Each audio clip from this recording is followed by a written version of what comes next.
আমাকে যতটা ভালোবাসো আমি তোমার ভালোবাসায় তার চেয়েও বেশি নিমজ্জিত।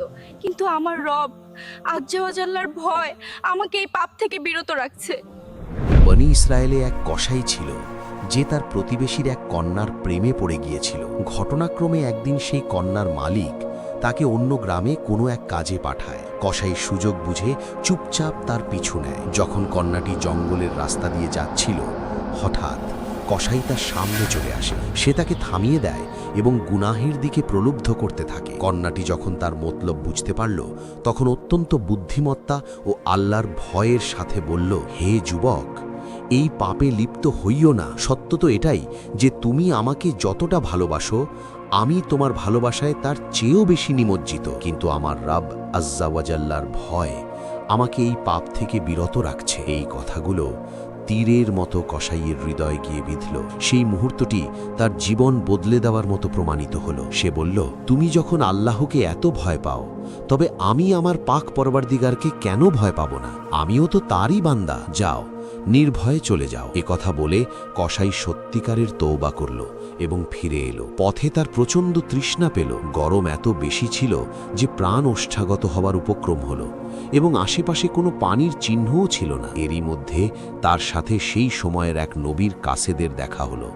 সে কসাইয়ের অবস্থা দেখে জিজ্ঞাসা করল, তোমার কি হয়েছে? কসাই উত্তর দিল, আমার প্রচণ্ড তৃষ্ণা পেয়েছে। কাসেদ বলল, এসো, আমরা দুজনে আল্লাহর কাছে দোয়া করি যেন তিনি রহমতের মেঘ পাঠিয়ে আমাদের তৃষ্ণা মেটান। কসাই বিনয়ের সাথে বলল, আমার কাছে এমন কোনো নেকি নেই যার উশিলা দিয়ে দোয়া করতে পারি। আপনিই দোয়া করুন, আমি আমিন বলবো। কাসেদ দোয়া শুরু করলেন আর কসাই আমিন বলতে থাকল। কয়েক মুহূর্তের মধ্যেই মেঘের একটা টুকরো দেখা দিল এবং তাদের দুজনের ওপর ছায়া দান করল।